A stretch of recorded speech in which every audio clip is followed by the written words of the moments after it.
ओम शांति दोस्तों, मैं doctor Akanksha Upadhyay, neuro physiotherapist, extra care physiotherapy centre Lucknow से।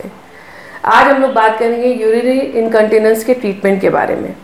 इसमें हमें सबसे पहले जानना है कि हमें कौन सी एक्सरसाइजेस करनी चाहिए, कब करनी चाहिए और कैसे करनी चाहिए। साथ साथ में ये भी जानना है कि क्या क्या वो कंडीशंस होती हैं जब हमें एक्सरसाइज करना है और कौन सी ऐसी कंडीशंस है जब हमें एक्सरसाइज नहीं करना है, और प्रॉपर कब अपने मेडिकल प्रैक्टिशनर की राय लेनी है कि एक्सरसाइज करनी चाहिए कि नहीं। इसके लिए हमने एक पहले भी वीडियो बनाया था यूरिनरी इनकॉन्टिनेंस पे, जिसमें हमने बात किया था कितने तरह का होता है यूरिनरी इनकॉन्टिनेंस, इसके प्रिकॉशंस, इसके सिम्टम्स, इसके टाइप, सब कुछ डिस्कस किया था। इसका लिंक आपको हमारे इस वीडियो में मिल जाएगा।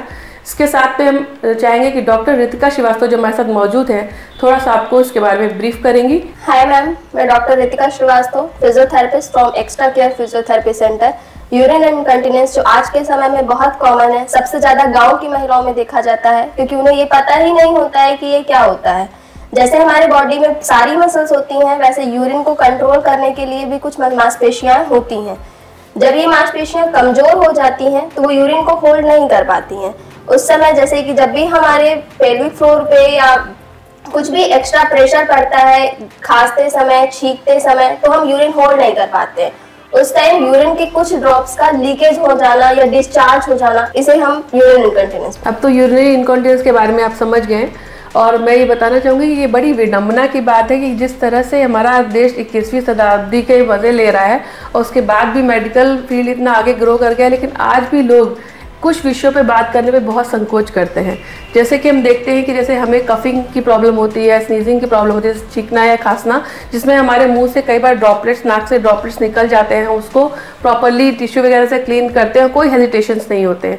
लेकिन यदि इसी में अगर हमारा यूरिन डिस्चार्ज हो जाए, लीक हो जाए, तो हम लोग पैनिक सिचुएशन में आ जाते हैं और किसी से डिस्कस करना तक नहीं चाहते। यूरिनरी इनकॉन्टिनेंस की प्रॉब्लम जब देखने में आती है तो आपको सबसे पहले अपने निकटतम फिजियोथेरेपिस्ट से सलाह लेनी चाहिए, अपने गायनी से सलाह लेनी चाहिए। और ये मैं चाहूँगी डॉक्टर जी, आप बताएं कि किन लोगों को यूरिनरी इनकॉन्टिनेंस प्रॉब्लम होने पे ज़्यादा संभावनाएं दिखती हैं। मैम, जैसे नॉर्मल वजाइनल डिलीवरी हो गया, कोई भी अदर वजाइनल सर्जरी हुई हो, गायनी या ऑप्स की सर्जरी हो, मेनोपॉज हो गया, या एज के साथ होने वाले बदलाव, ओबेसिटी, कॉन्स्टिपेशन और डायबिटीज़ मेलाइटस में भी ये बहुत कॉमन है। अदर न्यूरोलॉजिकल कंडीशन जैसे कि स्ट्रोक, इसमें भी हमें यूरिन इनकॉन्टिनेंस की समस्या देखने को मिलती है। जब पेशेंट हमारे सेंटर पे आता है तो इसके लिए सबसे पहले हम मेडिकल हिस्ट्री लेते हैं, जिसमें हम ये जानने की कोशिश करते हैं कि उनको इस तरह की समस्या जो हो रही है वो कितने फ्रीक्वेंसी में हो रही है, कितनी बार वीकली लेवल पे हो रही है कि डेली लेवल पे हो रही है, क्या फ्रीक्वेंसी है उसका, क्या वॉल्यूम में यूरिन डिस्चार्ज हो जा रहा है, या किस तरह की एक्टिविटी में उनको इस तरह की समस्या हो रही है। तो इसके बाद में हम लोग फिजिकल एग्जामिनेशंस करते हैं। मैम, फिजिकल एग्जामिनेशन में हम दो तरह से करते हैं, एक ऑब्जर्वेशन करते हैं और एक मसल की ग्रेडिंग करते हैं। ऑब्जर्वेशन में हम ये देखते हैं कि पेल्विक फ्लोर मसल्स का कॉन्ट्रैक्शन कैसा है, और ग्रेडिंग में ग्रेडिंग के साथ साथ हम कुछ फिजिकल टेस्ट भी करते हैं। यूरिनरी इनकॉन्टिनेंस के एक्सरसाइज को समझने से पहले हमें ये जानना जरूरी है कि पेल्विक फ्लोर मसल्स हमारी कौन सी, जिसके लिए हम एक्सरसाइज करने जा रहे हैं। तो पेल्विक फ्लोर मसल्स को कैसे पहचानते हैं? सबसे पहले हम क्या करते हैं कि जैसे कि हम एक गिलास से पानी को स्ट्रॉ से अगर पीने की कोशिश करते हैं तो हम जो सक्शन करते हैं, अगर हमने सक्शन किया तो महसूस करेंगे कि जैसे हमने माउस से सक किया, वैसे जो हमारा स्टूल पास करने के लिए जो एरिया है और जो हमारा यूरिन पास करने का जो एरिया, वहां पे भी कॉन्ट्रैक्शन फील होगा। तो जो मसल इन्वॉल्व हो रही है वही हमारी पेल्विक फ्लोर मसल्स हैं। हम दूसरा तरीका ये है कि जैसे ही हम यूरिन पास करने के लिए जाते हैं, हम टॉयलेट सीट पे होते हैं और हम अपनी यूरिन के बहाव को बीच में रोकने की जब कोशिश करते हैं, मिड स्ट्रीम में रोकने की कोशिश करते हैं, तो जो भी मसल्स हमारी उस समय पे वर्क कर रही होती है वही पेल्विक फ्लोर मसल्स होती है। सबसे पहले रिलैक्सेशन एक्सरसाइज से स्टार्ट करते हैं। रिलैक्सेशन एक्सरसाइज में हम ब्रीदिंग एक्सरसाइज से स्टार्ट करेंगे।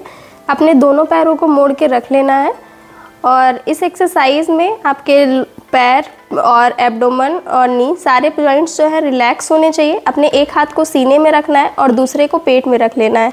नाक से गहरी सांस लेते हुए पेट में हवा भरनी है।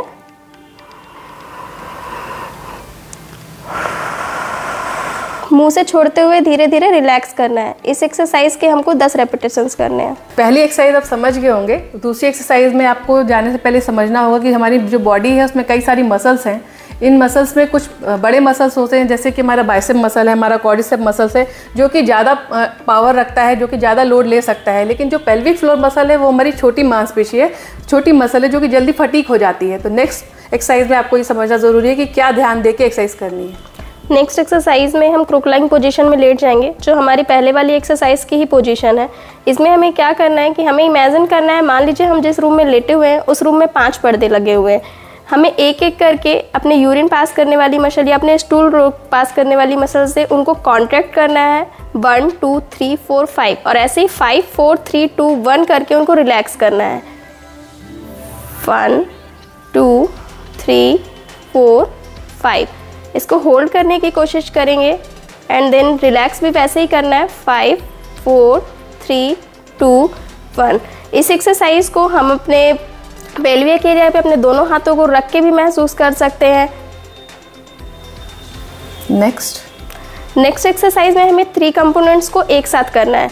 हमको ब्रीदिंग भी इन्वॉल्व करनी है और अपने पेल्विक मसल्स को भी टाइट करना है एंड कमर उठाने की भी कोशिश करनी है। सबसे पहले नाक से गहरी सांस लेते हुए हमें अपने पेल्विक एरिया को टाइट करना है और फिर धीरे धीरे कमर को उठाने की कोशिश करनी है।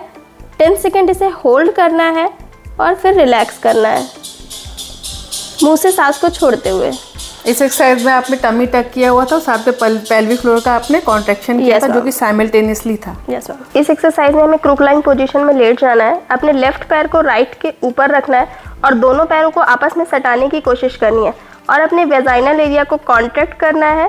10 सेकेंड होल्ड करना है, देन रिलैक्स करना है।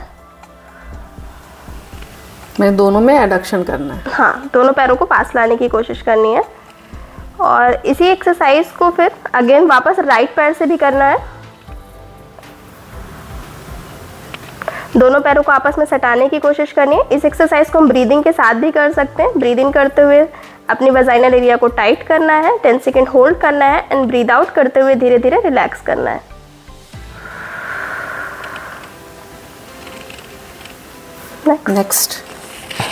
नेक्स्ट एक्सरसाइज में हमें साइडलाइन पोजीशन में लेट जाना है। अपने दोनों पैरों को टेबल की तरह रखने की कोशिश करनी है और अपने एक हाथ को कमर पे रखना है।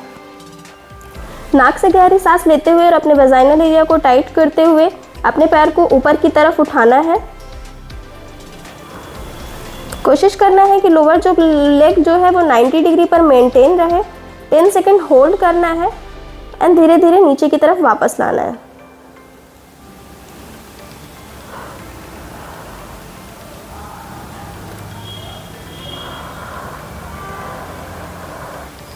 सेम एक्सरसाइज को दूसरे साइड से भी रिपीट करना है।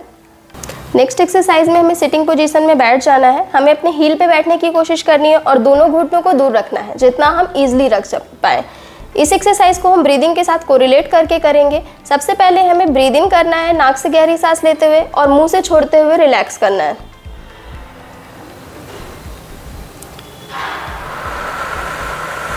ब्रीद आउट करने के बाद हमें अपने पेल्विक एरिया को टाइट करना है और उसको लिफ्ट करते हुए ऊपर की तरफ उठना है। 10 सेकेंड हमें इसको टाइट रखना है एंड धीरे धीरे ब्रीद आउट करते हुए अगेन उसको रिलैक्स करना है। दोस्तों की जैसे कि आपने देखा कि अभी बेसिक लेवल के एक्सरसाइजेस देखे आपने, इसमें कई मॉडिफिकेशंस है जो कि बेसिक से एडवांस लेवल की तरफ जाते हैं। जैसे ही इन एक्सरसाइजेस को आप 1 से 2 महीना करते हैं और आपको आराम फील होता है तो आप इन एक्सरसाइजेस को और एडवांस मोड में ले जाके एक्टिविटी के साथ भी ऐड ऑन कर सकते हैं। जैसे बेसिक से एडवांस लेवल की तरफ हम जाएंगे तो हम इन एक्सरसाइजेस को अपने रूटीन के साथ ऐड ऑन कर सकते हैं, अपने डेली एक्टिविटीज के साथ ऐड कर सकते हैं। जैसे कि वॉकिंग के दौरान जब आप बैठे हैं, सिटिंग में हैं, तब आप एक्टिविटी में कर सकते हैं। जैसे कि आप कार ड्राइव कर रहे हैं उस समय आप इन एक्सरसाइजेस को ऐड ऑन कर सकते हैं और इस ढंग से ये एडवांस मोड पे एक्सरसाइजेस हो सकती है। इन एक्सरसाइज के बहुत सारे बेनिफिट्स हैं। जैसे जो लोग डायपर यूज करते हैं, जिनको बहुत ज़्यादा लीकेज हो रहा है, वो भी इन एक्सरसाइज को यूज कर सकते हैं। और सबसे ज़्यादा आजकल की जो यंग लड़कियां हैं, क्योंकि जो पहले मेंस्ट्रुअल साइकिल का टाइम होता था वो बहुत डिले होता था, बट अभी 12 से 13 साल में ही लोगों को पीरियड से स्टार्ट हो जा रहा है। तो हमें PFM पेल्विक फ्लोर मसल्स की स्ट्रॉन्ग करने के लिए इन एक्सरसाइजेस को हम गर्ल्स में करा सकते हैं। दोस्तों यदि एक्सरसाइज करने के दौरान किसी भी तरह से आपको अपने पेल्विक फ्लोर एरिया में सुन्नपन, भारीपन या झंझनाहट वगैरह फील होती है या दर्द महसूस होता है तो एक्सरसाइज तुरंत रोक दें। एक्सरसाइज अपने निकटतम फिजियोथेरेपिस्ट के सलाह या गायनिक की सलाह के बाद ही करें। Thank you for watching this video.